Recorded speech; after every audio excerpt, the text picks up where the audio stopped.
Pequenos, com blindagem fina e subarmas, os primeiros tanques da Segunda Guerra Mundial eram leves quando comparados aos carros pesados que sairiam das linhas de produção em poucos anos. Considere o Panzer II, que era a espinha dorsal do corpo de tanques da Alemanha nas invasões da Polônia e da França. O tanque leve de 5 metros de comprimento carregava um insignificante canhão principal de 20 mm e pesava míseras 9 toneladas, mas dentro de 4 anos a Alemanha estaria desenvolvendo tanques como o Tiger II. Um monstro de quase 70 toneladas, 7 vezes mais que o anterior, o Mk2. Também conhecido como King Tiger, a nova máquina de guerra carregava um canhão principal de 88 mm, tinha uma tripulação de 5 pessoas e era protegida por até 18 centímetros de blindagem em alguns lugares. Um verdadeiro gigante, o Tiger II teria sido ofuscado por tanques ainda maiores se a guerra tivesse durado o suficiente. Nos Estados Unidos, o M4 Sherman de 30 toneladas era o tanque mais famoso durante a Segunda Guerra Mundial. Era menor e em grande parte inferior aos modelos alemães como o Panther ou o Tiger I e II, e felizmente para os aliados as fábricas americanas podiam produzir muito mais Shermans do que os alemães produzindo Panzers. Entre 1942 e 1945 os Estados Unidos fabricaram impressionantes 53 mil tanques. Em comparação, aproximadamente 7.500 Panthers e Tigers foram produzidos pela Alemanha. No entanto, o Sherman não era o tanque mais pesado em que os Estados Unidos estavam trabalhando durante a guerra. O supertanque americano M6 poderia ter rivalizado com o King Tiger se tivesse sido produzido em número suficiente para ser usado na Segunda Guerra Mundial.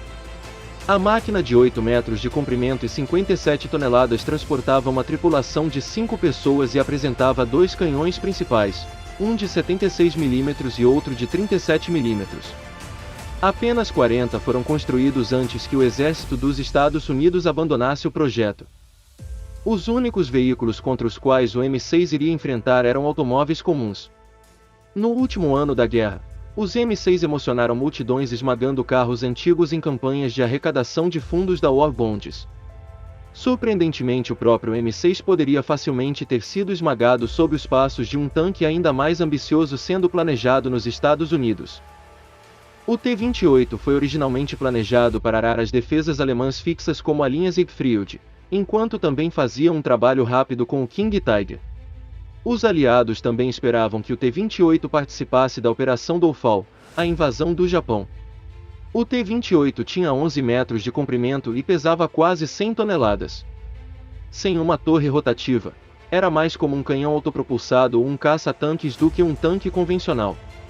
Devido ao seu imenso tamanho, tinha uma velocidade máxima de apenas 8 milhas por hora e um alcance impraticável de menos de 20 milhas.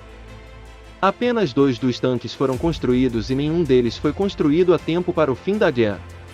Um foi desmantelado e o outro abandonado em um depósito em uma base do Exército dos Estados Unidos.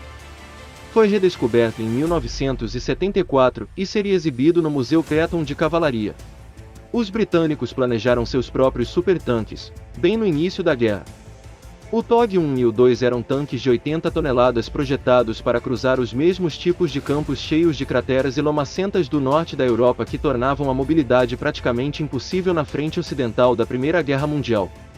O TOG-2, do qual apenas um único protótipo foi construído, era composto pela torre de um tanque Challenger britânico sentado em cima de um chassi muito maior. O protótipo feito em 1941 era o maior tanque já produzido no Reino Unido. Era alguns metros mais curto que o americano T-28. O TOG-2 carregava um canhão principal de 76 mm e 17 libras e podia atingir velocidades de 8,5 milhas por hora. Muito grande, pesado e caro para uso na linha de frente, o programa TOG-2 acabou sendo descontinuado. O único modelo está atualmente em exibição no Museu de Tanques em Bovington, Inglaterra. A França foi derrotada pela Alemanha nazista antes que pudesse colocar seu tanque FCM-F1 de 140 toneladas em produção. Se tivesse sido fabricado, o supertanque teria sido facilmente um dos maiores tanques a atravessar um campo de batalha. O tanque de torre dupla seria tripulado por 9 membros. A torre principal apresentava um canhão de 90 mm. Uma torre menor mais baixa carregava 6 metralhadoras e um canhão de 47 mm. O FCM-F1 foi projetado não para combater outros tanques, mas para atravessar fortificações fixas da era da Primeira Guerra Mundial. No início da guerra, a França esperava ter tanques suficientes prontos para romper as defesas das fronteiras inimigas além da linha Maginot e dirigir-se direto para a Alemanha nazista. A ofensiva planejada para 1941 foi antecipada pela invasão da França em 1940, uma campanha que viu o exército alemão usar seus tanques mais leves para contornar a linha Maginot fortemente fortificada. O único FMC-F1 a ser produzido foi uma maquete arborizada. De longe o tanque mais pesado já construído foi o Panzer VIII da Alemanha. Seus designers o chamaram de Golias de 180 toneladas, de Maus ou Mause. Se a fábrica da Maus não tivesse sido invadida pelos soviéticos em 1945, os alemães teriam construído mais do que apenas um único protótipo. Ele apresentava 2 canhões pesados em sua torre, um canhão de 75 mm junto com uma arma antiblindagem imbatível de 128 mm capaz de destruir qualquer outro tanque em uso no campo de batalha. Pesado demais para qualquer ponte, o Maus teria que atravessar rios submersos.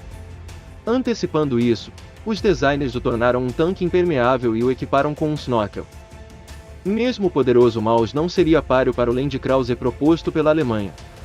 Mais parecido como um destroyer da marinha sobre esteiras, esse enorme tanque de 1000 toneladas teria feito o Maus parecer um modelo infantil.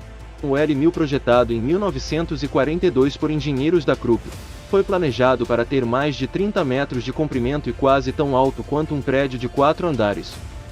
Designado como Hatch, o L-1000 precisaria de uma tripulação de 40 pessoas para operar seus 2 canhões de 280 mm, bem como um canhão de 128 mm. Também teria carregado sua própria bateria de 8 canhões antiaéreos. Alimentado por até 8 motores a diesel marítimos, do tipo usado para operar airboats e U-boats, o Hatch destinava-se a viajar a velocidades próximas de 40 km por hora e poderia ter um alcance de 200 km. Foi proposto um L-1500 ainda maior que teria ofuscado até o Hatch. Apelidado de monstro, o animal de 1.700 toneladas e 150 pés de comprimento, erguia-se quase 60 pés acima do solo. Ele foi projetado para abrigar uma tripulação de mais de 100 e apresentaria um canhão ferroviário Gustav de 800 mm sem torre, capaz de arremessar um projétil de artilharia de 7 toneladas por quase 30 milhas. Para alvos menores e mais próximos, o Monster também seria equipado com 2 canhões de 150 mm, juntamente com um arsenal de canhões SAA e metralhadoras pesadas. Alimentado por quase 50 motores de U-boat, o Monster teria roncado a 15 km por hora, esmagando literalmente tudo em seu caminho. O ministro de armamentos de Hitler, Albert Speer, reconheceu a impraticabilidade de tais máquinas de guerra absurdamente enormes e ordenou que os projetos Landkrauser fossem afundados. Se gostou do conteúdo, deixe seu gostei e até a próxima história da guerra.